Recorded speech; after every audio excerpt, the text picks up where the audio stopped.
नमस्कार। मैं के वी रुस्तगी आप सभी का अपने चैनल ज्योतिष की पाठशाला में मित्रों आप सभी का स्वागत करता हूं। आज के इस वीडियो में हम कन्या लग्न और कन्या राशि यानी विर्गो असेंडेंट और ज़ोडिएक में राहु और केतु का जो गोचर होने वाला है 18 मई 2025 का, उसका क्या प्रभाव पड़ेगा कन्या लग्न और राशि वालों पे, उसकी चर्चा वृतांत हम आपके सामने इस वीडियो में पेश करेंगे।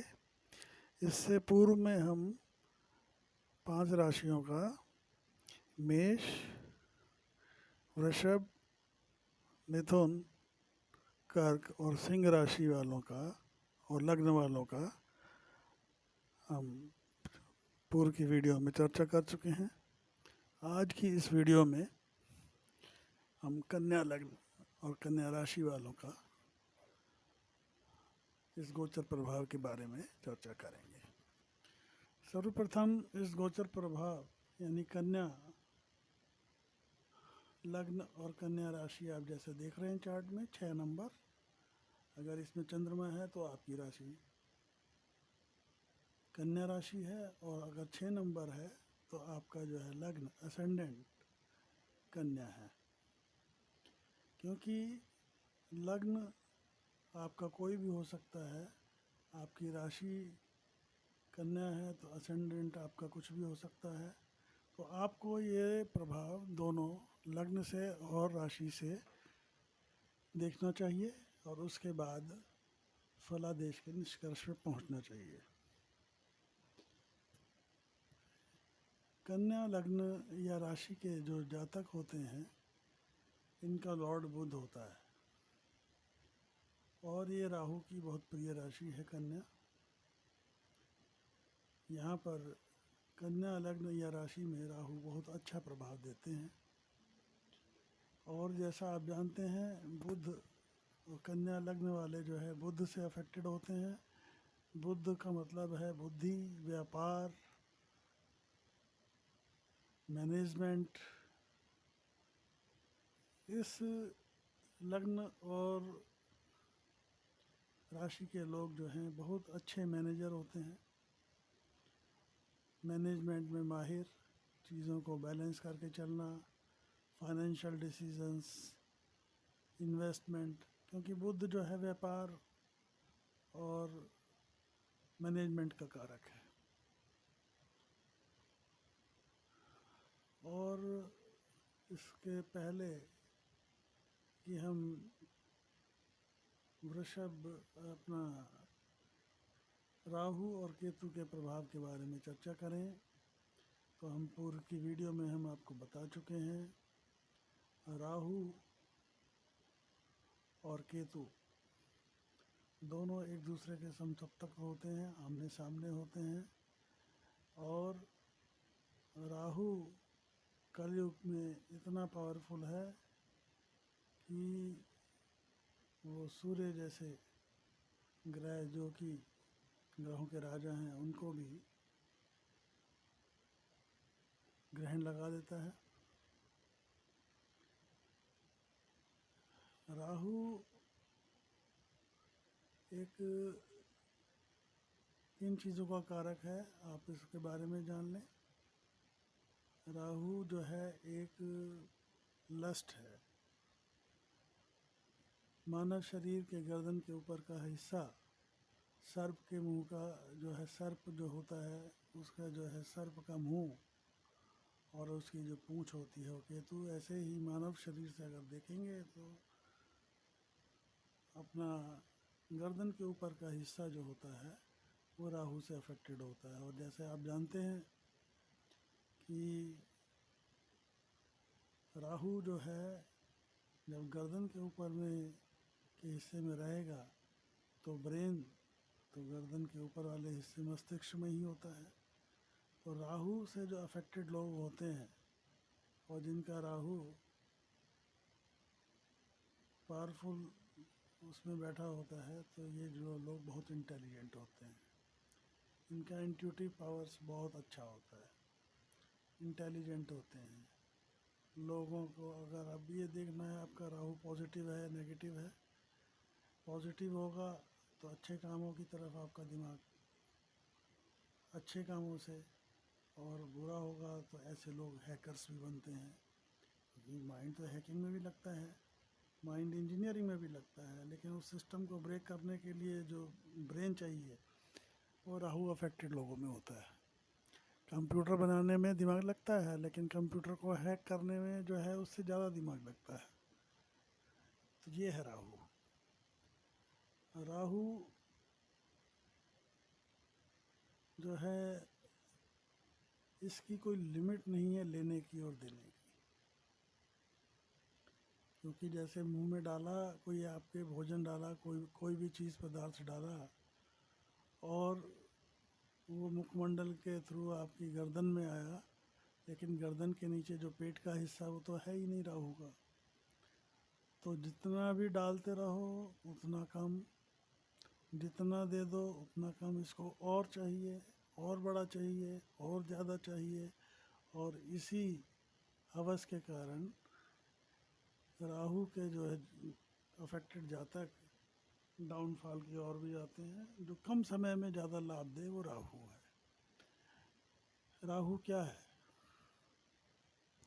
शराब राहु, और आपका मैखाना, जुआ, चोरी चमारी वाले करने वाले, ये सब राहु से अफेक्टेड होते हैं। तो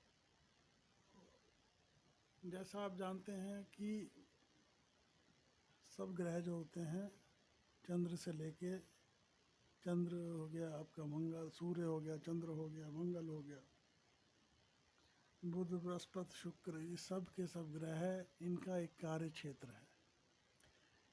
एक ही किसी जिस भी वस्तु के कारक हैं, अब उसका कारकत्व होता है तो उसमें वो आपको वही चीज़ें दिलाते हैं।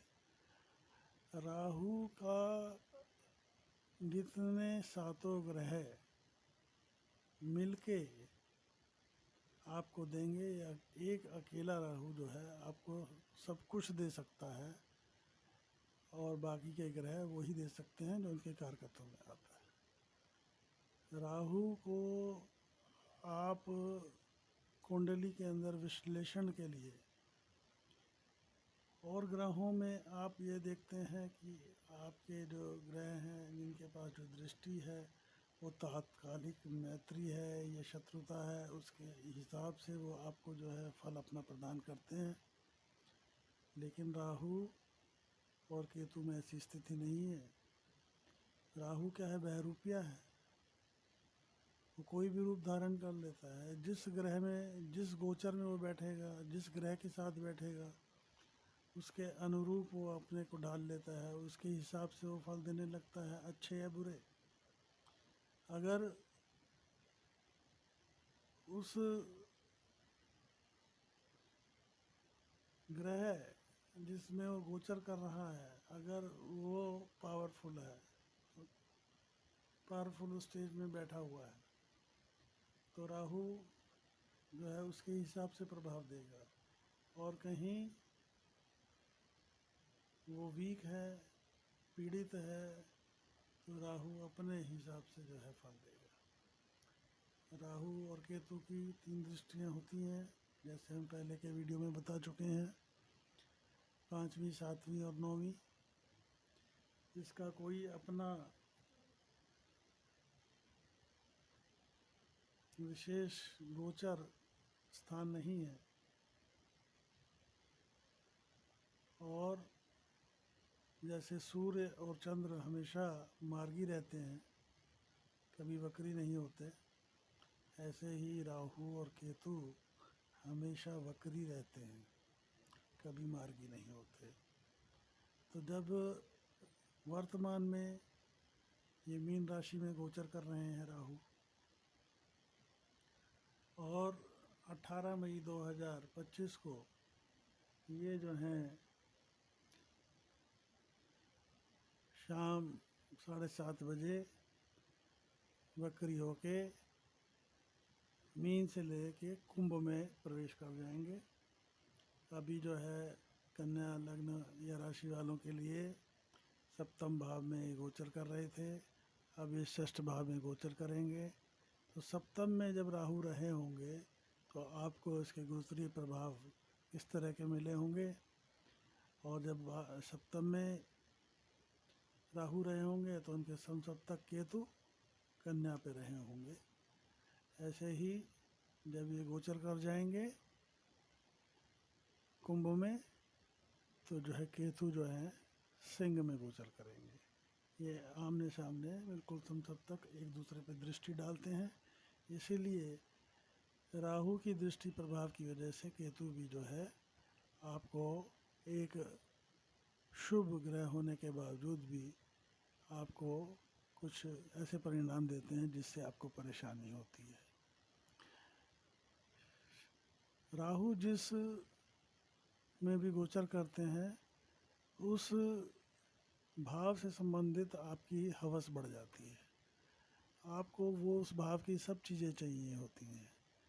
आपको मान लीजिए आपका जो है राहु धन भाव में गोचर कर रहा है तो आपको ये रहेगा कि थोड़ा बहुत नहीं, मेरे को बहुत पैसा चाहिए, इधर भी चाहिए उधर से भी चाहिए फलानी जगह से भी चाहिए, सारे जहाँ का पैसा मेरे को चाहिए, एक हवस हो जाती है। और यही हवस जो है ये राहु जो है जातक में जो है अगर नेगेटिव हो तो यही डाउनफॉल का कारण बनता है।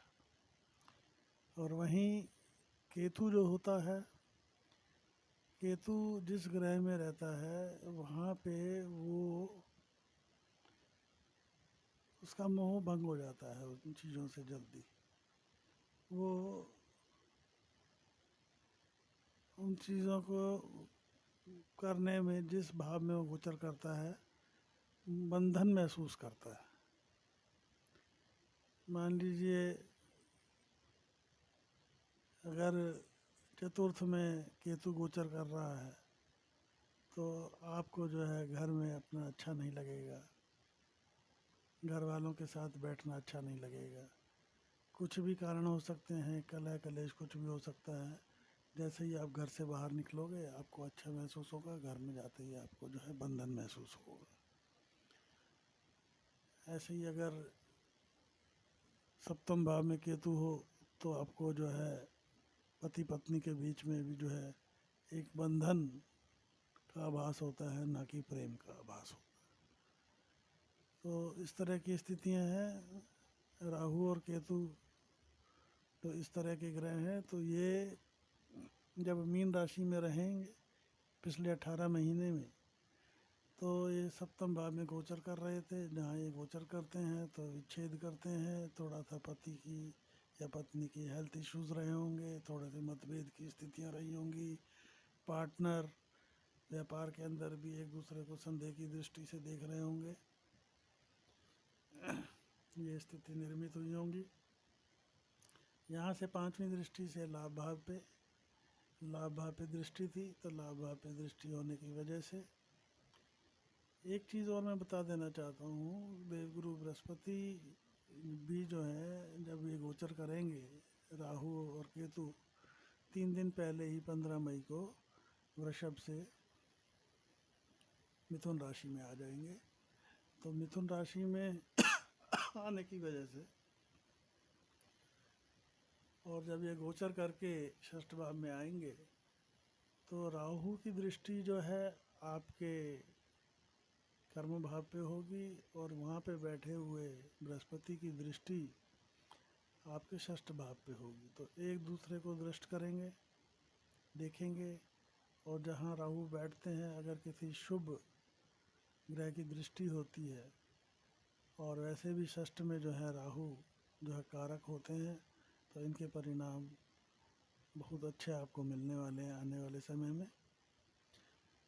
तो लाभ को अफेक्ट करेंगे, लाभ आपको रुक के मिलेगा, मित्रों को जो है आपके कुछ ऐसे आएंगे भी, कुछ छोड़ के भी जाएंगे, कुछ नए भी जुड़ेंगे, इस तरह की स्थितियां रही होंगी। लाभ आया होगा, थोड़ा रुक के आया होगा। सातवीं दृष्टि से लग्न में जो है जिस तरह की ऊंचाइयां आप चाहते थे, क्योंकि यहाँ पे बैठ के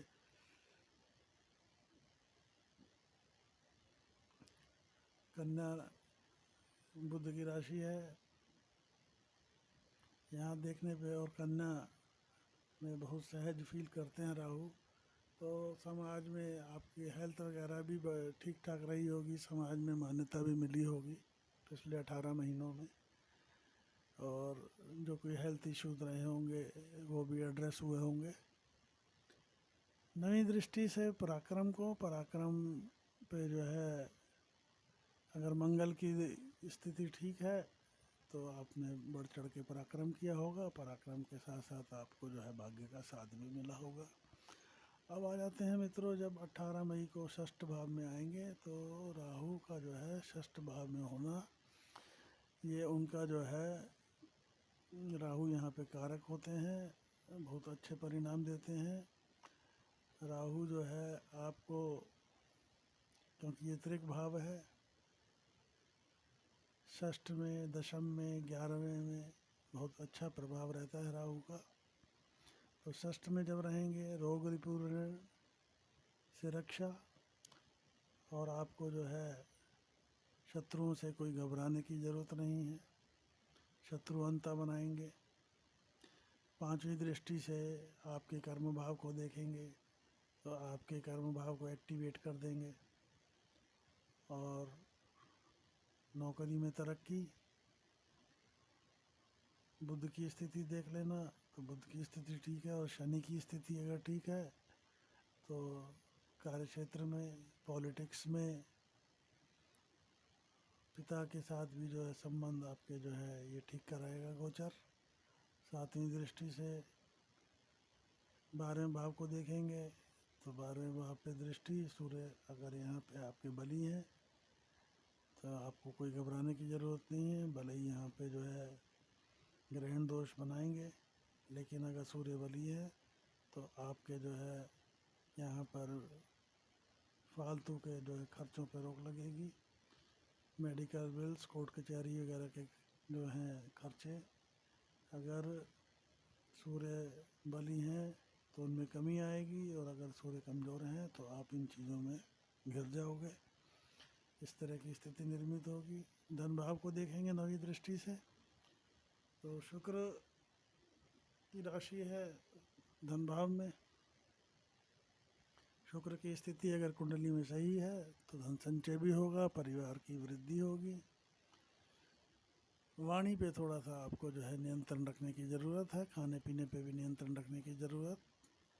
तो कोई ये गोचर आपके लिए अच्छा जाने वाला है। इसी तरह से केतु की जो है स्थिति जान लें, केतु आपके लग्न में रहेगा तो आप अपने व्यक्तित्व को बनाने के लिए संघर्ष करेंगे। हेल्थ वगैरह कुछ ऐसे इश्यूज हो सकते हैं जो आपको थोड़ा सा उसको हल्के में नहीं लेना चाहिए। शरीर के नीचे के हिस्से में कोई भी इस तरह का इशू हो तो उसको जो है उसकी मेडिकल जांच कराएं, उसका इलाज कराएं। साथ ही साथ जब ये षष्ठ भाव में आएंगे तो केतु जो है आपके 12वें भाव में, तो 12वें भाव का केतु मोक्ष की ओर लेके जाता है। आप पूजा पाठ और धार्मिक कार्यों में आपकी जो है रुचि बढ़ेगी, धार्मिक यात्रा भी हो सकती है, और धर्म कर्म के कार्यों में आप बढ़ चढ़ के खर्च करें, जिससे आपके अनर्गल खर्चों पर रोक लगे, क्योंकि 12वां स्थान होता है व्यय का। व्यय अगर आप अच्छे कार्यों में करेंगे तो उसकी भरपाई होगी, और उसके बदले में आपको गलत कार्यों में आपके जो है खर्च कम होंगे। अब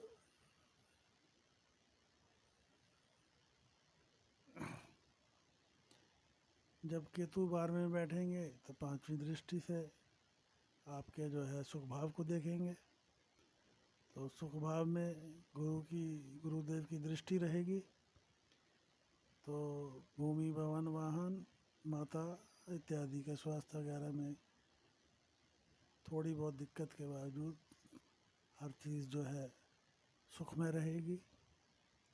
जनता में आपका प्रभाव बढ़ेगा, राजनीति में है तो आपका जो है बोलबाला जनता आपके गुणगान करेगी। साथ ही साथ षष्ठ भाव में तो राहु बैठे हैं, तब तक हम बता ही चुके हैं। और नवी दृष्टि जो है आपके अष्टम भाव पे, तो अष्टम भाव होता है और राहु केतु भी जो होता है आकस्मिक घटनाओं का कारक होता है। तो वाहन वगैरह चलाते वक्त आपको ध्यान देने की ज़रूरत, आकस्मिक दुर्घटनाएं वगैरह हो सकती हैं। तो आपको थोड़ा सा जो है यहाँ पे खाने पीने पे नियंत्रण भी रखने की ज़रूरत है। पेट संबंधी और पेट के नीचे की कोई भी अगर प्रॉब्लम होती है तो उसको हल्के में न लें, उसका उपचार लें, डॉक्टर को दिखाएं और इलाज करवाएं। तो मित्रों, इस तरह का ये गोचरीय प्रभाव रहेगा कन्या लग्न और राशि वालों के लिए 18 मई 2025 को, जो राहु केतु गोचर करने वाले हैं। अगर आपको हमारा ये वीडियो पसंद आया हो तो वीडियो को लाइक करें, चैनल को सब्सक्राइब करें, बेल आइकॉन को हिट करें, जिससे हमारे द्वारा बनाई गई वीडियो समय समय पर आपको प्राप्त हो सके। और अगर मेरे से आप कोई निजी ज्योतिष परामर्श चाहते हैं तो मेरा व्हाट्सअप नंबर है 8178113518। कॉल सब नहीं ले पाएंगे। और इसी के साथ नमस्कार, जय हिंद, वंदे मातरम।